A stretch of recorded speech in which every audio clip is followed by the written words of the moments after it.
진짜 이렇게 매매하시면 안 돼요. 이렇게 얘기하고 이런 거 따지시는 분들 치고 제가 진짜 돈 많이 버는 분들을 본 적이 없어요. 안녕하세요, 아기입니다. 오늘은 소개에서도 말씀드렸다시피 각종 지표를 어떻게 이해해야 하는지 또 어떻게 활용하는 게 좋을지에 대한 내용을 다뤄보려고 하는데요. 아마 각종 지표의 개념이나 활용하는 방식에 대한 부분들을 앞으로 종종 다루게 될 것 같아요. 지표를 어떨 때 쓰는지 또 어떻게 해석하는지에 따라서 결과값은 굉장히 달라지기 때문에 이번 컨텐츠를 보시고 나서 조금이나마 도움이 되셨으면 좋겠습니다. 자, 오늘은 말씀드릴 부분이 보조 지표 전체 전반적인 부분에 대한 내용인데요. 일단 제가 준비한 자료들을 조금씩 보면서 이야기를 나눠보도록 하겠습니다. 자, 일단 보조지표라는 게 뭔지를 조금 이해하셔야겠죠. 일단 보조지표는 뭐 읽어보면 주식에 있어 보조지표란 주가의 변화를 통해 현재 주가의 강도 또는 우상향 혹은 우하향 방향성에 대한 것을 확인할 수 있는 지표라고 나와 있습니다. 정의를 봤을 때는 이래요. 이 말이 무슨 말이냐, 뒤에 넘겨보시면 우상향 혹은 우하향에 대한 방향성을 확인할 수 있는 지표라는 게 저는 제일 핵심의 내용이라고 생각을 하거든요. 이 말은 저희가 볼 때는 이 부분을 시그널로 해석할 수 있어요. 그러니까 진입에 대한 시그널, 매수에 대한 시그널, 매도에 대한 시그널. 근데 이 보조 지표는 물론 어느 정도의 시그널이 될 수는 있지만 저는 이렇게 생각하고 있습니다. 시그널이라기보다는 어떤 하나의 도구 정도로 사용을 해야 하는데 참고 자료로만 써야 하는 거죠, 기본적으로.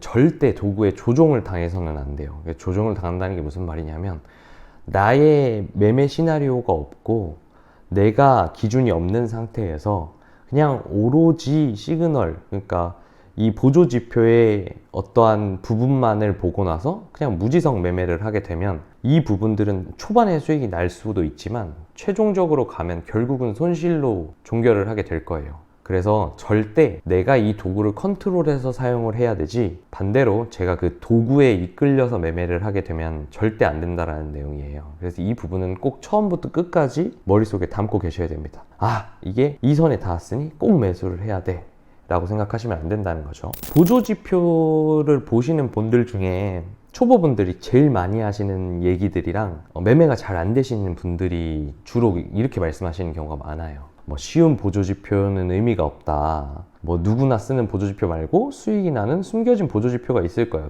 특히 뭐 꿀통이라고 하죠. 보통 우리는 꿀기법, 꿀지표가 있을 거야. 아니면 고수들은 보조지표 활용하는 방법이 따로 있을 거야. 예를 들면 뭐 유명하신 누구누구는 자신만의 만들어진 어떤 보조지표를 쓸 것이야. 아니면 뭐 고도화된 나만의 보조지표를 만들어야 돼. 내 기준으로 여러 가지 막 조합해서, 주식에는 그런 거 많죠. 이 검색식이라고 해가지고 어떠한 조건에 맞는 것들을 이렇게 걸러주고, 그런 것들을 걸러줬을 때 또 내 지표를 집어넣어가지고 매수 타점을 잡고 매도 타점을 하시는 분들 많은데 진짜 이렇게 매매하시면 안 돼요. 이렇게 얘기하고 이런 거 따지시는 분들 치고 제가 진짜 돈 많이 버는 분들을 본 적이 없어요. 이렇게 지표에 치우쳐져 있고 지표에 의존하니까 매매가 꼬이고 청산을 당하는 거예요. 절대 이렇게 하시면 안 됩니다. 자, 그럼 어떻게 해야 하냐? 다음 지표를 보시면서 말씀드릴게요.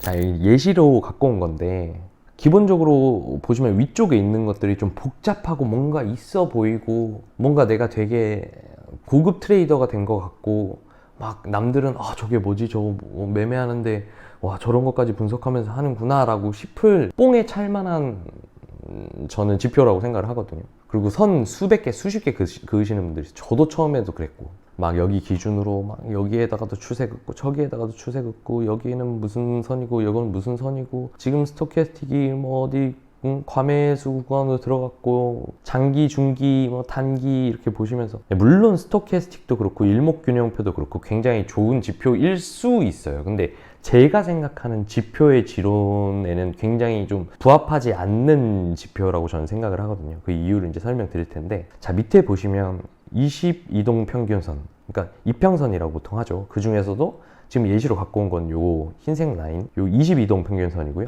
요거는 이제 초보분들도 많이 쓰시는 볼린저 밴드입니다. 자, 이 두 가지 윗라인과 밑엔 라인을 볼 때 차이점이 좀 느껴지실까요?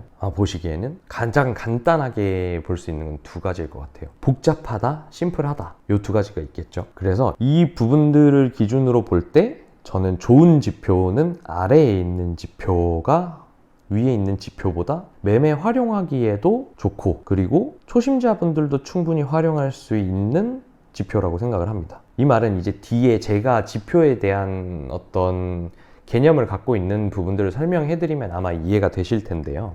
뒤에 장표를 보시면 제가 생각하는 보조지표의 어떤 정의와 같은 내용이에요. 자, 기본적으로 지금 여기 보시면은 수많은 사람이 한 방향을 보고 있잖아요. 근데 이 사람들이 한 방향을 보고 있는 이유가 분명히 있을 거예요.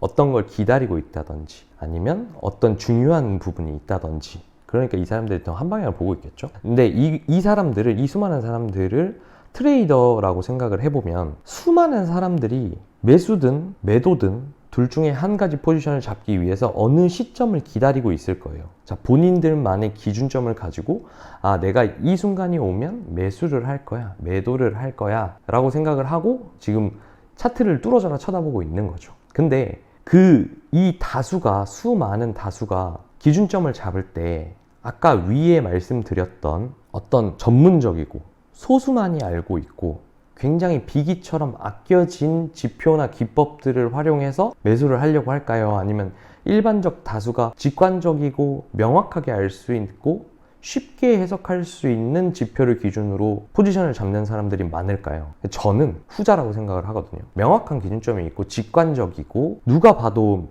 쉽게 해석할 수 있는 지표들을 이 수많은 다수가 더 많이 집중할 거라고 생각을 해요. 여기 보시면 다 한 방향 보고 있는데 이렇게 딴 데 보고 있는 사람 있잖아요. 이렇게 자기만의 지표 찾고 있고, 자기만의 지표 가지고 딴 사람들 저기 위에서 매수할 거라고 생각을 하는데 자기만의 그 세계에 빠져가지고 이렇게 골똘히 그냥 생각하고 있는 거예요. 이렇게 포지션 잡으면 어떻게 돼요? 사람들은 다 같이 움직여가지고 같은 방향으로 와 가자 하면서 가는데, 아니야, 지금 자리는 롱이 아니야, 지금 자리는 무조건 숏 쳐야 돼 하면서 요거 대가리 깨지는 요런 사람들, 이런 사람들이 되면 안 된다라는 거예요, 기본적으로.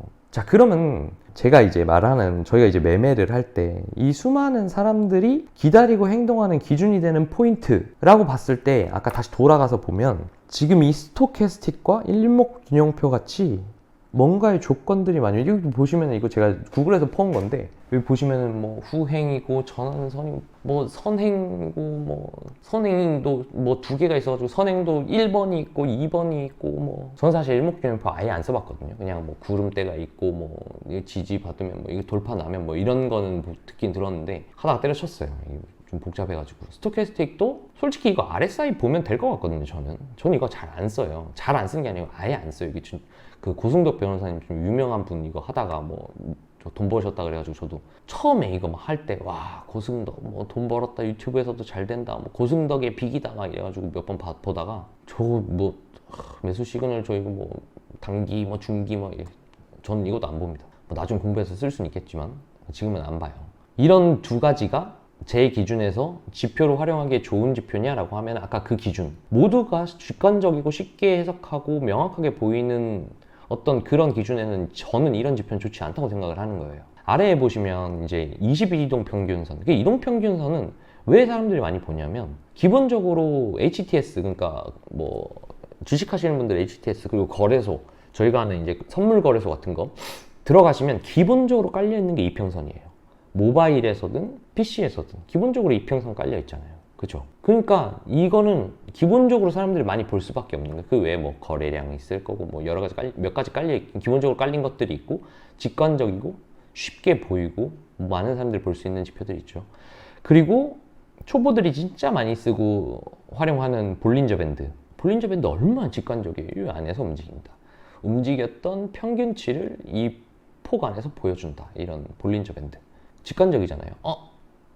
이탈하면 올라가네, 지지받으면 이탈하는 선에서 하단에서 지지받으면 올라가네, 뭐 이렇게. 그러니까 이런 부분들이 직관적이고 쉽게 볼 수 있고 명확한 어떤 판단을 할 수 있는 이런 지표들이 훨씬, 지금 제 영상을 보시고 지금 매매가 꼬이고 계시는 분들한테는 이 부분들이 훨씬 좋은 어떤 툴이 될 수 있다라는 거죠. 그래서 아까 말씀드렸던 부분처럼 이런 부분들, 이제 이게 아까 말씀드렸던 이제 22평선, 그리고 요거는 이제 볼린저 밴드인데, 보시면 이런 부분들에서 한번 올랐고 떨어졌는데, 이게 만약에 조정이라면 22평선이 있으니 1차적으로 22평선을 이탈하지 않는 선에서는 한번 롱을 받아봐도 되겠다. 그러면 이제 이런 부분에서 참고를 하는 거죠. 물론 아까도 말했듯이 이 지표가 이렇게 뜬다고 해서 22평 지지를 받네, 지지받을 것 같으니까 여기서 매수를 해야지 로 쓰시면 절대 안 돼요. 복합적이고 내 시나리오에 맞을 때 이 지표들은 보조적으로 보조 지표이기 때문에 보조적으로 내 시나리오에 맞고 내가 봤을 때 눌림이 한 이 기준으로 보면 한 0.5구간 정도 되겠네요.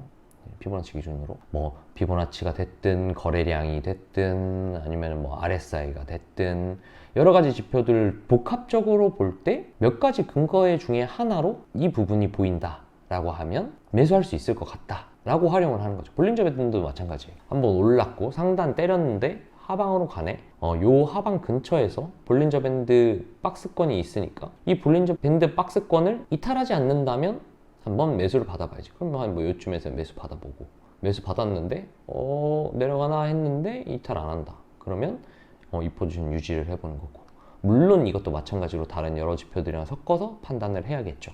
그러니까 이런 식으로 많은 사람들이 보고 직관적으로 볼 수 있는 지표들이 유의미하게 차트에서 작용한다는 걸 많이 보실 수 있어요. 근데 이거는 제가 지금 단적인 예를 갖고 와서 그런데 계속 백테스트를 해보세요. 저희가 이제 앞으로도 지표에 대한 내용들을 많이 말씀드리겠지만 지표를 말씀드리면 항상 아기가 저렇게 얘기했으니까 저대로 할 거야, 내가 저렇게 한번 계속 매매를 해봐야지 라고 실전으로 바로 들어가시지 마시고 백테스트를 해보세요. 사실 저도 귀찮아서 백테스트를 많이 안 하고 실전에서 구르면서 배우는 타입이긴 한데, 그래도 적어도 저는 매매를 할 때 예를 들어서 저만의 기법들이 쌓였을 때 다른 걸 하나 추가한다고 하면 그 추가하는 걸 끼워는 넣어서 보되 참고해서 보지만 그걸 실전 매매에 적용하지 않아요. 계속 제가 실전 매매 다른 것들을 위주로 하면서 이게 진짜 내 매매 타점이랑 이 지표가 잘 맞아 떨어지네, 내가 기존에 쓰고 활용했던 매매 기준과 이 녀석이 어떻게 상호 반응을 하네 라는 거를 확인한 다음에 제 매매에 반영을 하는 거죠. 그러면 내가 방향성을 컨펌하는 데 있어서 검증할 수 있는 가지수가 하나 더 늘어나는 거죠. 무조건 사람들이 많이 보고 공통적으로 볼 수 있고 의견을 합칠 수 있는 명확한 기준을 가지고 같이 움직여라, 대중들과. 이 부분이 이제 기본적으로 지표를 제가 활용함에 있어서 중요하게 생각하는 부분이다. 그래서 위에서 복잡하게 나오는 지표들보다 이렇게 명확하고 간결하고 보기 쉽고 이런 지표들을 좀 적극적으로 좀 더 공부하시고 내가 매매를 함에 있어서 활용하는 메인 지표를 좀 쓰셨으면 좋겠다. 다시 정리를 하면 위에서 말씀드렸던 쉬운 보조지표 의미 없어, 뭐 누구나 쓰는 보조지표 말고, 이게 진짜 아까 말씀드린 제 기준으로 보면 진짜 말도 안 되는 소리죠. 누구나 쓰는 보조지표가 필요 없다. 이거 그러면 혼자 어떻게 뭐 전체의 흐름을 거슬러 가지고 그죠? 그렇게 하시면 당연히 터질 가능성이 높겠죠. 대세 상승장에서 남들은 다 롱을 보지만 난 숏 볼 거야 하면 대가리 터지는 거죠. 그렇죠? 뚝배기 터지고 청산 나는 겁니다. 이런 진짜 제가 제 기준에서는 말도 안 되는 소리, 숨겨진 보조지표 역시 대중과 같이 움직일 수 없는 기준인 거죠. 그리고 고수들만의 보조지표, 이것도 마찬가지예요.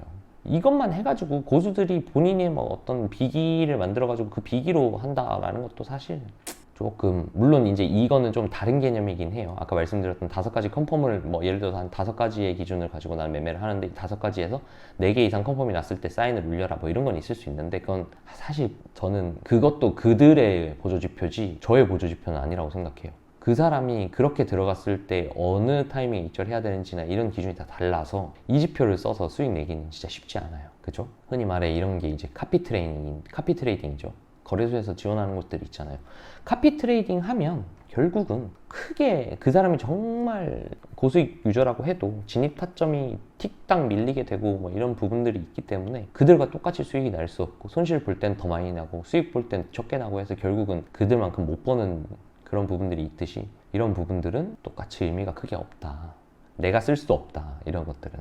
그리고 고도화된 나만의 지표, 이것도 말도 안 되는 소리죠. 아까 위에 말씀드린 것처럼. 자, 공통적으로 봤을 때 가장 기본적으로 대중이 같이 움직일 수 없는 부분들은 일단 저는 배제를 한다. 그런 기준으로 보조지표를 해석하지 않는다 라고 봐주시면 될 것 같습니다. 그래서 다시 한번 정리를 하자면 최종적으로 제가 생각하는 지표는 가장 쉽고 다수가 보고 행동할 수 있는 직관적인 지표라고 한 줄로 정리할 수 있을 것 같아요.